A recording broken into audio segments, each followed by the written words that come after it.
The MSPCA in Centerville breaks ground on a new facility, and we meet the new executive director of the Osterville Village Library on this episode of Barnstable Today. It's Monday, November 7th, 2016. I'm Sarah Mannel.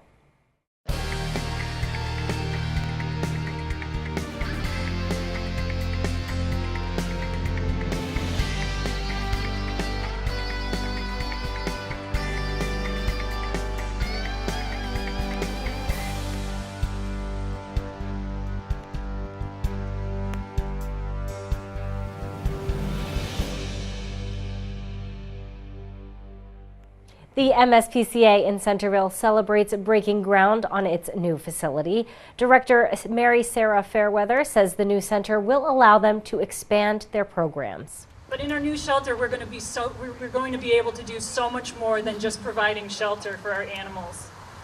I don't know if many of you know that one of the first questions that we ask people when they are thinking about surrendering their animal is there anything that we can do to help you keep your pets? And so we will continue to expand our critical resources for pet owners on the Cape, including spay and neuter programs, rabies and microchip clinics, our food pantry. In addition, we are going to be able to introduce new education programs. Summer camp, hello, it's going to be great. And we'll continue to expand our current programs and then bring them back on site, like our Little Bookworms program. We are going to grow our socialization programs. You might know that we have two programs right now, one that socializes veterans going through a tough time, as well as an in-home socialization program for children in hospice and their families. And those will only continue to evolve. The MSPCA expects the facility to be completed by next fall. The Osterville Village Library welcomes a new executive director. We got a chance to chat with Cindy Cotton about her goals for the future. You're watching Barnstable this morning. Joining me now is Cindy Cotton. She is the new executive director here at the Osterville Village Library. Thank you so much for joining us, and congratulations on the new role. Well, thank you. I'm very excited. And you actually have been a volunteer here at the library for many years. Talk to me a little bit about your volunteer experience and your involvement with the library over the years. I became a board member in 2008, and we were just in the midst of the capital campaign to build this beautiful new big library. And I helped with the capital campaign, and I became vice president. And the building of the new library and everything involved with it was very time consuming for the whole board, and it was a lot of work to get such a beautiful building put up and move from one building to the other and store everything and just have it all come to be this beautiful place. But it was a privilege to be a part of all that. And I was president of the board for the last 3 years, with my term ending in June of this year. And you know, the library, I think, is such a hub of each village, and this is really right in the center of Osterville. You have so many events here for the community. Is that something you want to continue to do, some of those events that the community really relies on? Yes. We love having programming. The libraries are more cultural centers now. We have music booked for the holidays. We're looking to have, all sorts of different types of art exhibits. We're doing a reach out to the businesses in Osterville for Black Friday, where we'll watch the kids while the parents can go shop in Osterville and have a movie and a craft, and the parents can go spend time in the village. We're booking our programming for next year, and we have lots of exciting authors and programs and different mobiles coming in for all ages. You know, and it's so interesting too, you guys have space, wonderful space upstairs to have lots of presentations and discussions, book clubs. How can we find out information about when these events are happening and how people can get involved in the library? Sure, that's a great question.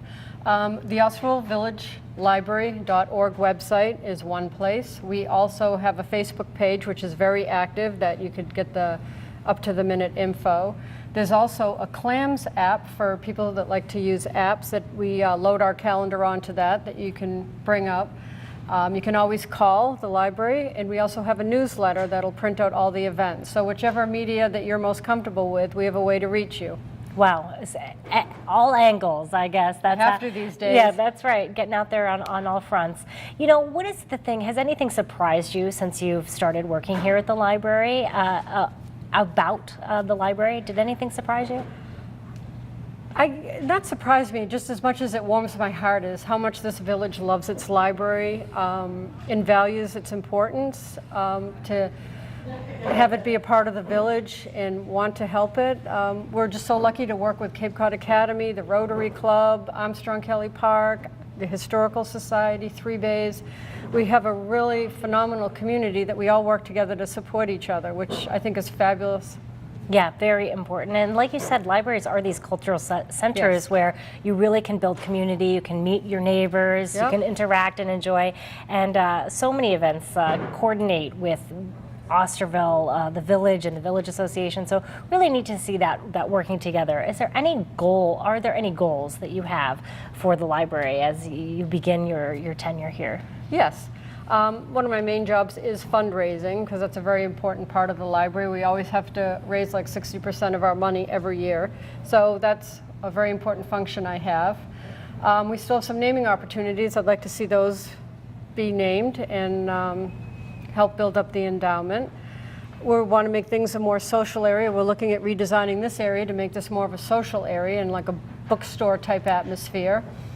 I've always wanted this to be like a library model for libraries of the future and how you evolve, and people say that libraries sometimes are obsolete in that, but showing how libraries are still an important part of the community, and no matter which form knowledge comes in, we can have it for you in the most clearest, concise, and true way.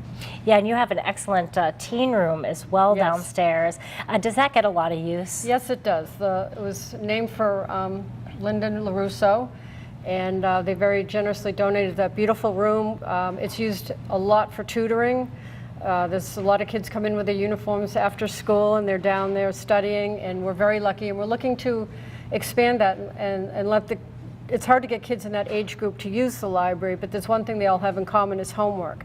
So we're expanding our databases and making it more known to students that we have SAT prep, we have all sorts of math help and tutoring on the databases here that you can come in and get help.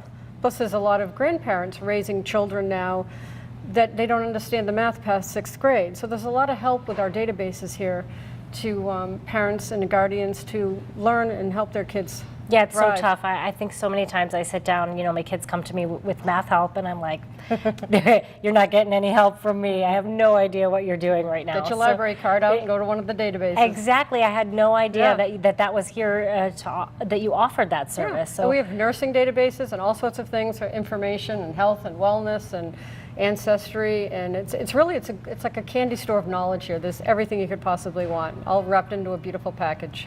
So wonderful. So what is your favorite event? I know you do a lot of events throughout the year, like you said, to raise money. I think a lot of people don't really understand that the library really does need to raise its own money. Like you said, 70%.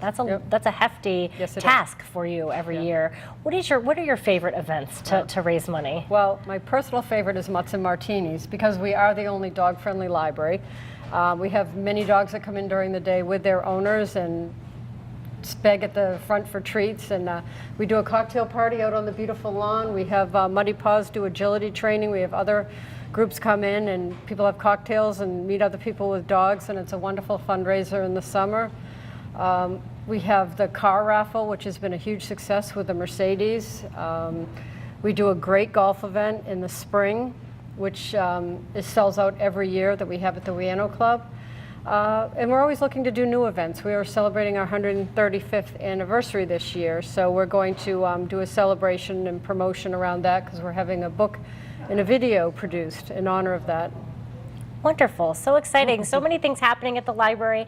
Thank you so much for sharing with us your experience as a volunteer, as well as what you hope to bring to the library. We really appreciate it and wish you much success in your new position. Thank you for the opportunity.